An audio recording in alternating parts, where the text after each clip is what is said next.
I always believed that trust was the foundation of our marriage. We'd been married for 8 years, Kate and I, and while we weren't perfect, I thought we were solid. Our arguments were rare, and when they happened, they were more like two tired voices trying to be heard than anything malicious. She was a marketing executive, ambitious and sharp, with a way of lighting up a room when she spoke. I was quieter, more methodical, a software engineer by trade, content with my role in the background. It started with a text. "Landing soon. Call you after the check-in. Miss you already." She was on her way to a 3-day conference in Seattle. I remember reading that message, smiling at it, and then returning to my code. It was just another business trip. Kate traveled maybe once every couple of months, meetings, panels, networking. I'd never given it much thought. Not until now. It was the silence that made me suspicious. The text that didn't come. The call she promised that never rang through. I brushed it off at first. She must be busy. Long day, perhaps a dinner with colleagues. But then the second day passed, and all I got was a short, almost robotic text. "Exhausted. We'll talk tomorrow. Love you." That wasn't her. Kate would send me pictures from her trips, fancy dinner plates, skyline views, silly selfies with her coworkers. But this time, nothing. My gut started twisting. I didn't want to be that guy, you know? The paranoid husband, obsessing over shadows. But by the third day, I couldn't help myself. I checked our cloud account, the one we shared for syncing photos from our phones.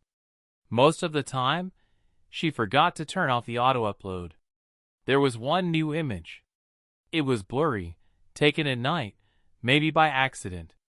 But I recognized her laugh in the reflection of the hotel window. Her laugh, and beside it, the profile of a man, short beard, suit jacket hanging off his chair. They were sitting close, wine glasses in hand. It could have been innocent. I wanted to believe it was. The photo disappeared 10 minutes later. She must have realized it uploaded and deleted it from the cloud. But she didn't know I had backup syncing automatically. I didn't say anything when she came home. She kissed me with that same smile, her suitcase lighter than it should have been. Something inside her had changed. Her touch wasn't colder, it was careful. Like she was trying too hard to act normal.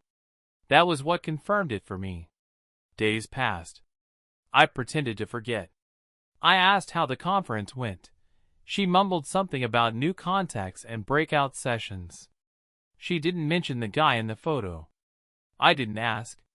But the real confirmation came by accident. She left her laptop open one night. She was reviewing slides for an upcoming pitch, and stepped away for a shower. I wasn't snooping. I swear, I only wanted to check an email I had sent her. That's when I saw his name. Aaron. A Teams message blinking softly at the bottom corner. "Last weekend was perfect.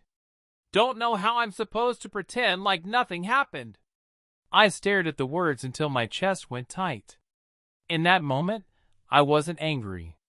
Not yet. I was devastated. I closed the laptop, sat back on the couch, and just listened to the water running upstairs. How long had this been going on? Was it just that weekend, or had it started earlier? Was it just a mistake, or something else? I waited until she came back downstairs, towel in hand, hair damp and messy the way I loved it. She smiled at me like everything was fine. And I smiled back. Because I needed time. To think. To plan. To understand how the woman I shared my life with could step so easily into another man's arms, and then come back to me like nothing had changed. But everything had changed. And I wasn't sure I'd ever be able to look at her the same way again. The next few weeks were like living inside a photograph, still muted, staged. I went through the motions, work, dinner, the occasional laugh when something on TV forced it out of me. But inside, something had broken. I didn't confront her right away. That would have been too easy, too clean. I needed to understand who she was now, and who I had been to her all this time. And I wasn't sure if I was trying to save the marriage or just understand how it had died without me noticing. One Saturday morning, I asked her if she wanted to take a drive. "Just us. It's been a while." She looked hesitant, then smiled. "I'd love that." We ended up at a small diner near the coast, a place we hadn't been to in years. It used to be our spot. The waitress still remembered us, even asked if we were celebrating anything. Kate laughed and said, "Anniversary, sort of." I smiled, but I knew the truth. This was a funeral in disguise. When we got back home, she went upstairs for a nap, and I opened her laptop again. The messages were still there, more intimate than before. They talked about getting away again, about a marketing seminar in New York she was definitely going to push for. He even sent her a playlist, songs that reminded him of that night in Seattle. She replied with, "Listening now. Thinking of you." That night, after she fell asleep, I walked into the office and called a divorce attorney. Her name was Melissa, kind, steady voice, no judgment. She listened as I talked, let the pauses sit when I needed them to. "You've done your homework," she said when I sent her the screenshots. "You're entitled to walk away from this clean, especially with no kids involved." I nodded, even though she couldn't see me. The next morning, Kate made pancakes. She always made them with blueberries shaped into smiley faces. I couldn't eat. I just watched her, trying to understand how someone could betray everything and still pretend to be so normal. "I booked a trip," she said between bites. "Marketing conference in Boston next month. Thought we could go together, make a little vacation out of it." A test. She was testing to see if I knew. I didn't bite. "That sounds nice," I said, and she smiled like I just handed her the world.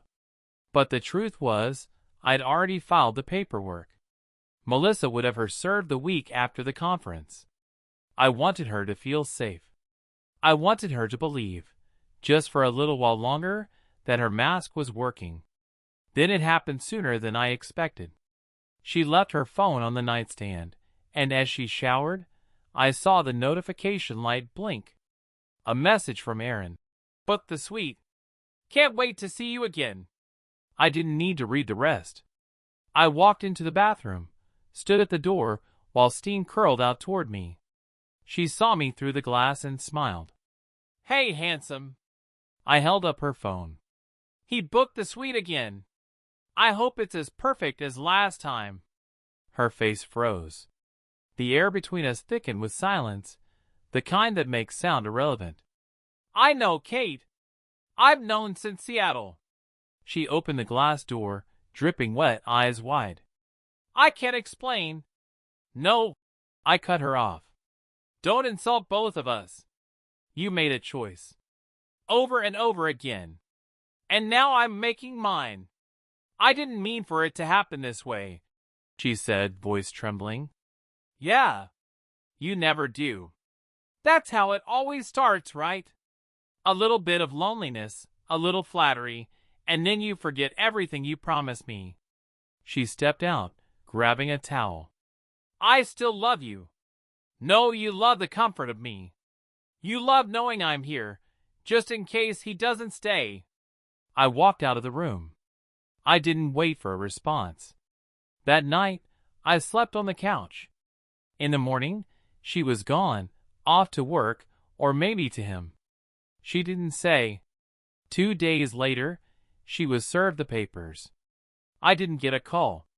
Not right away. But eventually, she left a voicemail, her voice quiet, apologetic, cracking in places. "I never thought you'd really leave. I'm so sorry, Will. I didn't realize what I had until it was gone." That's the thing about betrayal. It's not just about what you do, it's about what you destroy in the process. I never returned the call. It's been 6 months. I moved into a smaller place across town. It's quieter here, more me. I go for walks more often, I read again, I even tried a cooking class. I'm not whole, not yet. But I'm no longer holding on to someone who let go of me a long time ago. The conference, the affair, the lies, they were all symptoms. The real disease? She stopped choosing us. And I finally chose myself.